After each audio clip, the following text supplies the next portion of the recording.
4-5 মাহ বিচনাত শুই থকা দেউতাজন একেবাৰে একো খাব নোৱাৰা হৈ যোৱা দেউতাজনে খাবলৈ খোজকাঢ়িবলৈ লৈছিল জণ্ডিছ হোৱাৰ পিছত। বিজ্ঞান প্ৰযুক্তিবিদ্যাৰ সময়ত জৰা ফুকা কথাটো শুনিলে অলপ হাঁহি উঠে, কিন্তু মই প্ৰমাণ পাইছিলোঁ দেউতাৰ ক্ষেত্ৰত।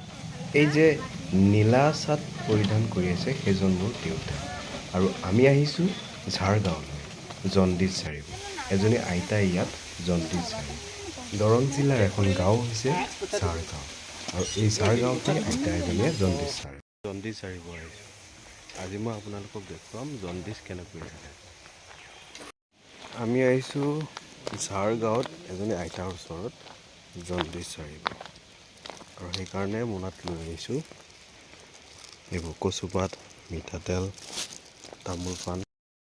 আজিৰ পৰা প্ৰায় 5 বছৰমান আগতে দেউতাৰ মানে বহুত বেমাৰ, বহুত ডাক্তৰক দেখুৱালোঁ, পৰীক্ষা নিৰীক্ষা কৰিলোঁ, কিন্তু বেমাৰ ভাল নহয়।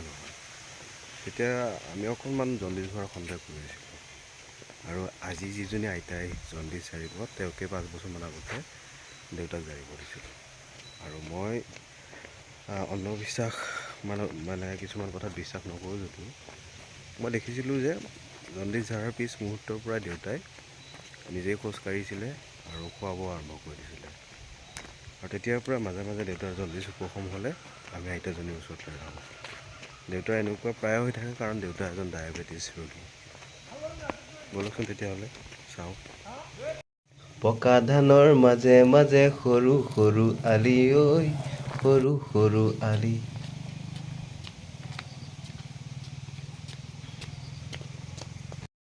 এইজনী হৈছে সেইজনী আইতা, যিজনী আইতাই জণ্ডিছ সাৰিব। এইজনী আইতা, আপোনাৰ নামটো কি? এইখন গাঁৱৰ নাম কি? ঝাৰগাঁও। আইতা মানে বজাৰত গৈছিলে, সেইকাৰণে বজাৰৰ পৰা অকণমান আগুৱাই লৈ আহিলোঁ মই। জণ্ডিছ ঝাৰা কিমান বছৰ হ'ল? মই 18 মান হ'ল। 18 বছৰ হ'ল? বহুত মানুহক আপুনি ঠিক কৰিছে। বহুত মানুহক ভাল কৰিছে। হয়তো ভগৱন্তে জানে, তহঁতে জানা হা। কোনে শিকাইছিল আপোনাক? সেইটো কিয় নহয়। হেৰি সপোনত পাইছিল আপুনি? ভগৱানৰে মহিমা। ঘৰটো মানে এই ঝাৰগাঁও চকৰ পৰা আহিয়ে অকণমান টাৰ্ণিং এটা পাই এখন বাঁহৰ দলং আছে, এতিয়া পকাৰ দলঙো হ'ব ধৰিছে, সেইফালে আহি। আৰু আইতাৰ ঘৰ এইটো পুখুৰী পাৰে এইটো ৰাস্তাৰে যাব লাগে। তাৰমানে এইফালে আছে, ঠিক খাব দিয়া নাই। আমি আকৌ খাই পাত বেচোঁ।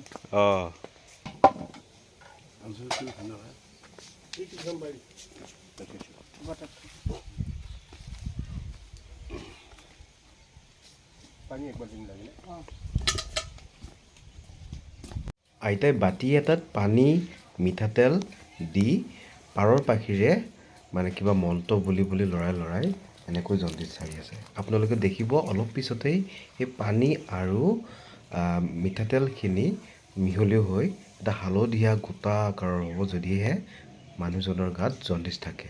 এতিয়া দেউতাকো তেওঁ জাৰি আছে, অলপ পিছত গম পাম দেউতাৰ জণ্ডিছ আছে নে নাই।